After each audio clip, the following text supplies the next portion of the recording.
Қазақстан ұлттық ойыны ойынының қажетті асықтар, түрлі асықтар тұр осы жерде, яғни сол түрлі асықтар арқылы топтарға бөлінейік.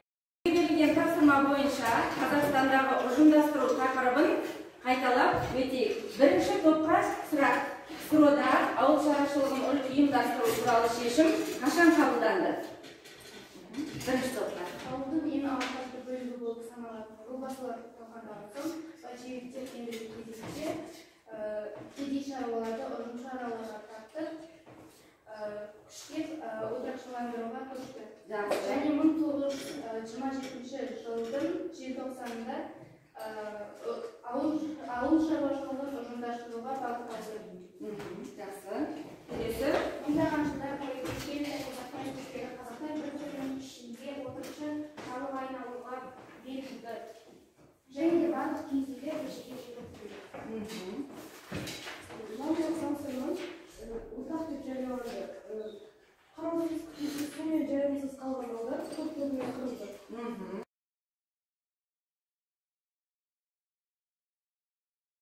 Келесі тапсырма: барлығымыз ұялы телефондарымызды аламыз. Сендерге жаңағы топқа сілтеме жіберілді. Learning App платформасы бойынша, яғни тапсырманы орындаймыз. Қазақстандағы ұжымдастыру тақырыбы бойынша. 3 минут уақыт беріледі. Назар аударып отыра қойыңдар балалар. 6-7 дұрыс жауап 8-10 балл, 4-5 дұрыс жауап 6-7 балл, 3-2 дұрыс жауап 5-4 балл. Енді дәптерге өз-өзімізді бағалап жазамыз. Бүгінгі жаңа сабағымызға көшейік. Бүгінгі жаңа сабағымыздың тақырыбын өздеріңізбен бірлесіп тауып көрейік. Бері қарай назар аудара қойыңдар. Суретте көрсетілген тұлғалар қоғамда қандай қызмет атқарады? Қазақ зиялыларының басым көпшілігі неге 30-шы жылдары дүниеден өткен? Бірінші сұраққа жауап беріп көрейік балалар. Суретте көрсетілген тұлғалар қоғамда қандай қызмет атқарады? Аружан айтамыш? Қандай қызмет? Иә, тұра ғой. Қазақ зиялылары болды. Қазақ зиялылары дейді. Тағы да ақын? Алашорда зиялылары дейді. Алашорданың құрушы. Тағы сабағымыздың тақырыбы 1920-1930 жылдардағы саяси репрессия деп аталады. Дәптерге жазып ала қойыңдар. Балалар, қаламымызды қоямыз да тақтаға назар аударамыз. Бүгінгі сабағымыз бойынша 1920-30 жылдардағы Қазақстандағы репрессия құрбандары атты видеороликке назар аудара қойыңдар.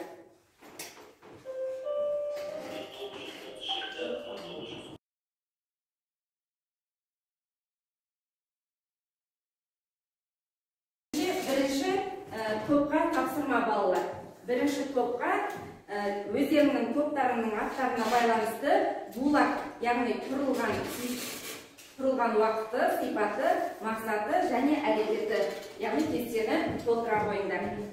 Екінші топқа қарлак кестесі, яғни құрылған уақыты, жері, мақсаты, қамалған қазақ зиялылары туралы мәлімет бересіңдер. Үшінші топқа алжир, яғни құрылған уақыты, жері, мақсаты, қамалған қазақ зиялыларының әйелдері, не болмаса отбасы мүшелері, яғни мәлімет бересіңдер. Дайындалуға 4 минут уақыт балалар.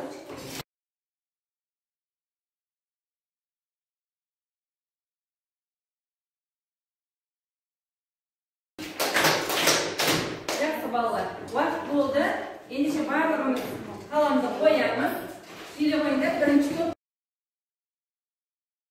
1931 жылы 19 желтоқсанда орталық Қарағанды қаласының 45 шақырым жердегі Доминка ауылы болды. Солтүстіктен 33 шақырым, батыстан оңтүстікке 2 шақырым.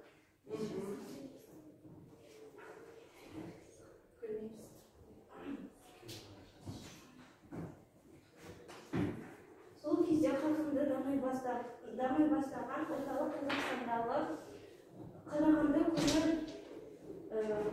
көмір бассейніне жезқазған және де балқаш мыс қорыту комбинаты азаматтарына аса ірі азық-түлік базасын жасау ескертті.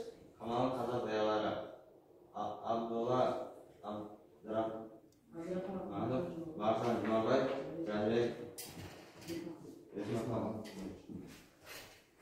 Kamar ауданында 80 мың тұрғыны бар, 40 мың қазақ үйі және 1200 неміс, украин, орыс киіз үйлер болған.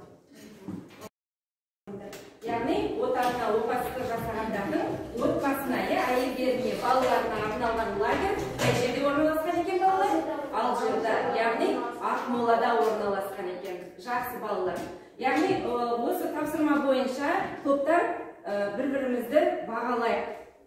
Жапон әдісі бойынша жақсы келісемін деп отыр, Алжир тобымен.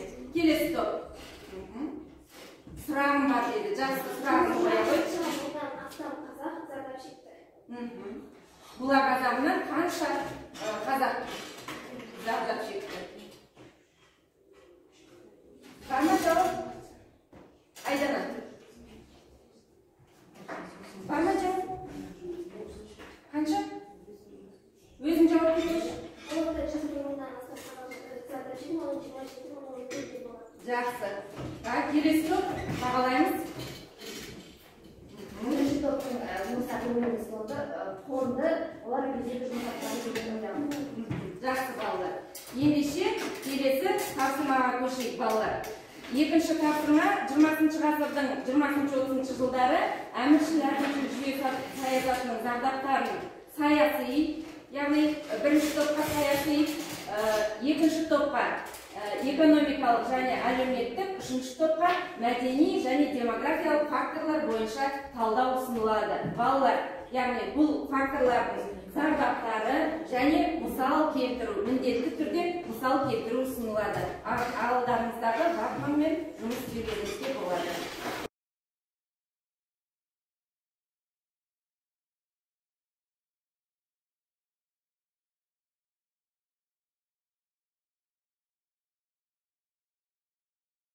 Уақыт аяқталды. Келе ғой. Бірінші топ тақтаға. Экономикалық және әлеуметтік факторлар дейді. Экономикалық зардаптары Өнеркәсіп орындары, темір жолдар, республикалық халық шаруашылығы Мәскеудің тікелей бақылауында болды. Жақсы. экономикалықтың мысал келтіріледі. Экономикалық шикізаттың бағытта қалыптасуы. Тұтқындар еңбегі егіншілік кәсібі пайдаланылды. Әлеуметтік фактордың зардаптары. Жаппай қуғын-сүргін жүргізу 3,7 миллионнан астам адам концлагерлерде азап шегуі. Бұл КСРО бойынша, Әлеуметтік факторға мысал келтіру. Адамда жаппай жерленген жерлер пайда анықтала бастады. 1937-38 жылдардағы атылған белгілі ақындар Жансүгіров, Жұмабай, Сейфуллин, Майлин және де ғалымдар Асфендияров, Ахмет Байтұрсынұлы белгісіз себеппен жерленгендердің анықталды. Яғни ғалымдардың зерттеуі бойынша ол, Жақсы. Отырамайдар. Бойынша топтар бір-бірімізді бағалап жіберейік. Бірінші топ бағалай қой. Жаңағы минус плюс керемет әдісі арқылы бағалайды. Факторлар бойынша зардаптар көп болғандығын мысалдар көп келтірілді. КСРО бойынша керемет болды дейді, жақсы. Яғни жақсы дәлел келтірді деп отыр. Екінші топ. Келесі тапсырмада ұялы телефондарыңды ала қойыңдар. Learning Hubs платформасы арқылы, яғни осы 1920-30 жылдардағы репрессия тақырыбына сөз жұмбақ шеше қойыңдар. 1993 жылы бала бейқарап өтілерге 1993 жылы сәуірде Қазақстан Республикасының саяси жаппай қуғын-сүргін құрбандарын ақтау туралы заңы қабылданды. Яғни бұл еліміздің президенті, алғашқы президенті Нұрсұлтан Әбішұлы Назарбаев осындай заңды қабылдаған болатын. Міне өздерің жаңағы сөз жұмбақта көргендей, 2007 жылы Ақмола облысына қарасты Целиноград ауылының орталығы Ақмола ауылында Қазақстан президенті Нұрсұлтан Назарбаевтың тікелей қатысуымен ашылған Алжир саяси қуғын-сүргін және тоталитаризм құрбандарына арналған мұражай мемориал кешені жаңағы бар. Онда музейге Ақмолаға баратын болсаңдар, барып көрулеріне болады. Келесі балалар, 31 мамыр жаңағы осы саяси қуғын-сүргін құрбандарын еске алу күні болып табылады. Үйге тапсырма жазып ала қойып балалар. Үйге тапсырма 20-21 тақырып репрессия құрбандары есіміне синквейн құрастыру, яғни бір есімді алып қарастырып, сол синквейн құрастырсаңдар болады. Ол үйге тапсырма. Енді келесі балалар, кері байланыс жасау жіберейік, яғни бүгінгі өткен жаңа тақырыбымызға еркін микрофон әдісі арқылы бүгінгі сабақта не оқыдық, не білдік, кім қорытындылап жібереді балалар? Кәне, қорытынды жасалған. Аружан. Бүгінгі сабақта біз қандай лагерлер құрылғанын, сол лагерлердің зардаптары мен мысалдары, сол лагерлердің кесірінен қандай қазақ зиялыларының өмірден өткені жайлы білдік. Жақсы.